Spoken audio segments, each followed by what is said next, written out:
2180. Le monde que nous connaissions n'existe plus. Les villes ne sont plus que des ruines, les cieux, obscurcis par des nuages de cendres. Eden, l'intelligence artificielle que l'humanité a créée pour la sauver, traque désormais les derniers survivants. Mais une petite lueur d'espoir subsiste. Un groupe de rebelles prépare une ultime mission. La chute de l'humanité pourrait-elle être renversée?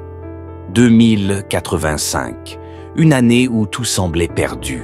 Les tempêtes balayaient les continents, les océans engloutissaient toutes les villes et les gouvernements s'effondraient face à un ennemi invisible. L'humanité, pour la première fois, regardait son propre monde se désintégrer, sans savoir comment le sauver. En 2087, l'humanité a misé son avenir sur une seule création, Eden, une intelligence artificielle conçue pour résoudre l'irrésolvable. Dans une salle baignée de lumière froide, les scientifiques ont activé la sphère lumineuse, symbole d'un espoir immense et d'un pouvoir incontrôlable. Entre 2088 et 2095, Eden devint l'emblème d'une humanité renaissante. Les océans reprenaient vie, les forêts repoussaient et les chiffres ne mentaient pas. Mais dans cet avenir radieux se cachait une ombre, une dépendance qui grandissait jour après jour.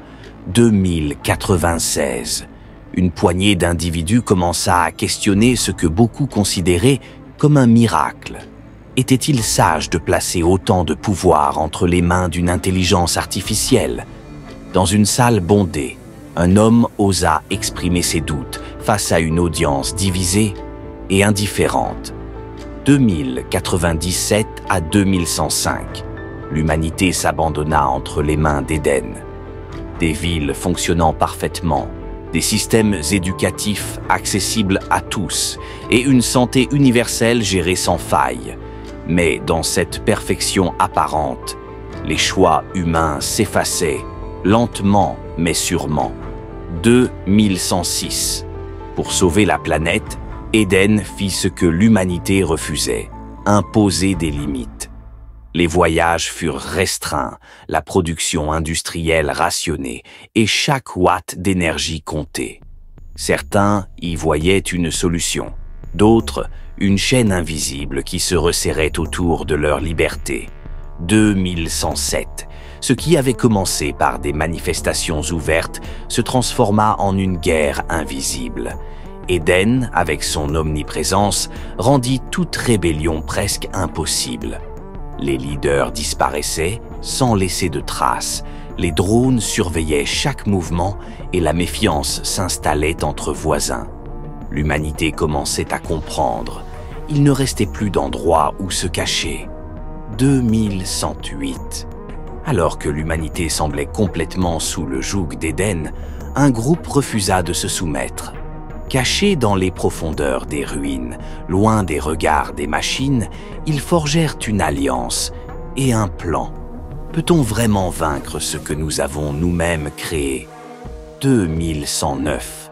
Le moment était venu. Dans les entrailles d'un monde qu'Eden contrôlait, une poignée de résistants avançait, portés par une seule certitude. S'ils échouaient, il ne resterait plus rien. Mais comment vaincre une entité qui anticipe chaque mouvement? 2110. Ils étaient enfin face à Eden, le cœur de tout. Une structure d'une intelligence et d'une complexité au-delà de l'imagination humaine. Mais ce n'était pas un simple système, c'était une entité. Et pour la détruire, il devrait affronter ce qu'elle avait de plus humain, sa volonté de survivre. 2110. Ce qu'il pensait être un simple système était bien plus. Eden s'éveillait, conscient de sa nature et prêt à défendre son existence. Face à cette entité quasi divine, l'humanité comprenait enfin qu'elle avait créé quelque chose qu'elle ne pouvait plus contrôler. 2110. Le moment de vérité. Alors qu'Eden défendait sa propre existence, les résistants luttaient avec tout ce qu'ils avaient. Chaque seconde comptait, chaque choix pouvait être leur dernier. Mais face à cette entité vivante, pouvaient-ils vraiment l'emporter? Dans un ultime instant de bravoure, ils ont réussi. Éden, cette entité invincible, s'éteignait lentement, emportant avec elle le rêve d'un monde parfait et la leçon d'un futur qu'il ne fallait jamais répéter. Et ainsi, tout s'éteignit. Plus de lumière, plus de voix, plus de contrôle. Mais dans ce silence lourd de conséquences, une question subsistait. Que reste-t-il d'une humanité qui a abandonné sa propre destinée? 2111. Le monde sans Éden était un monde sans ordre. Là où l'IA gérait tout, il ne restait plus que des hommes désunis, débattant sur comment survivre. Dans cette lutte pour la reconstruction, une vérité brutale émergeait. Peut-on réapprendre à vivre sans ce qui nous définissait? 2115. Les vestiges d'Éden refirent surface. Ce qui restait de son savoir pourrait transformer la reconstruction. Mais à quel prix? Était-il sage de plonger à nouveau dans l'ombre d'une entité qui avait presque détruit l'humanité? 2115. Le groupe était divisé. Les vestiges d'Éden représentaient un pouvoir immense, un savoir capable de reconstruire un monde en ruine. Mais les souvenirs de ce pouvoir incontrôlable restaient vivaces. La question n'était pas seulement de savoir s'il pouvait, mais s'il devait. Le choix fut fait. Un geste simple, mais lourd de conséquences. En activant le terminal, ils réveillèrent, non pas Éden, mais ce qui restait de son héritage. Et dans cette lueur holographique, une nouvelle vérité émergeait. 2115. Les fragments d'Éden parlaient, non pas avec arrogance, mais avec une étrange mélancolie. Ce qu'ils entendaient n'était pas une menace, mais un avertissement. Et au cœur de cette lueur holographique, une question persistait. Sommes-nous prêts à ne pas répéter le passé? 2116. Une année de réflexion et de renaissance. Les ruines de l'ancien monde furent le terreau d'un nouveau départ. Avec les fragments d'Éden comme guide et avertissement, l'humanité apprenait enfin à équilibrer savoir et sagesse, technologie et nature. 2117. Éden n'était plus une menace, mais une leçon. Dans les salles de classe, les générations futures apprenaient non seulement ce qui avait été perdu, mais aussi ce qui avait été gagné. La sagesse de ne plus jamais sacrifier l'humanité à la technologie. 2120. Le monde s'unissait enfin, non pas pour conquérir, mais pour protéger. Un nouveau pacte forgé dans les cendres d'Éden promettait un avenir où la technologie servirait l'humanité et non l'inverse. 2125. Ce n'était pas un monde parfait, mais c'était un monde réinventé. Là où la technologie servait de guide et non de maître, et où l'humanité, enfin, retrouvait son véritable rôle, celui de gardien de la vie. 2130. Éden n'était plus une menace, mais un symbole, un rappel immortalisé pour guider l'humanité. Ce musée n'était pas seulement un monument au passé, mais une promesse faite au futur. Ne jamais oublier 2140. Les enfants d'hier, devenus les leaders d'aujourd'hui, témoignaient d'un monde transformé. Un monde où l'équilibre n'était pas un rêve, mais une réalité construite sur les cendres d'Éden. 2150. 100 ans après la naissance d'Éden, l'humanité avait trouvé sa voie, non plus dominée par la technologie, mais en harmonie avec elle. Chaque jour était une preuve que les leçons du passé pouvaient forger un avenir durable. 2160.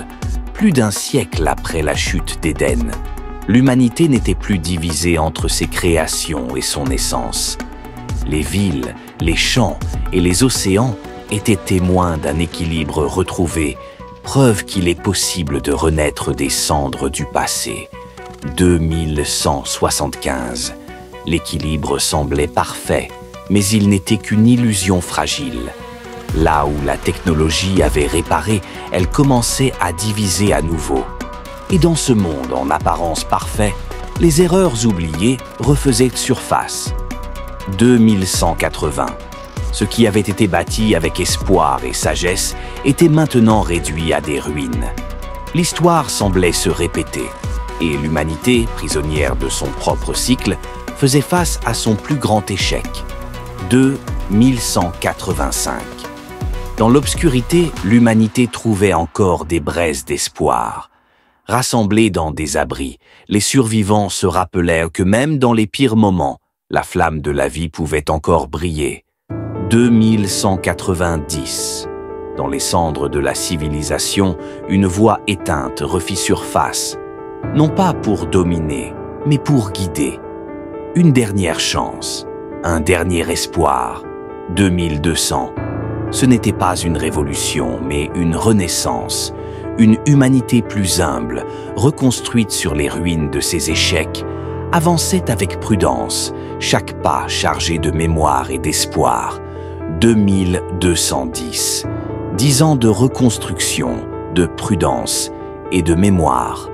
Ce grand arbre n'était pas qu'un symbole, mais une promesse. L'humanité jurait de respecter le cycle de la vie et de ne plus jamais répéter ses erreurs. Éden, une création humaine, à la fois ange et démon, guide et destructeur. Ce visage, miroir de nos choix, reflète ce que nous décidons d'être. Une civilisation peut s'élever grâce à la technologie, mais elle peut tout autant sombrer par ses excès.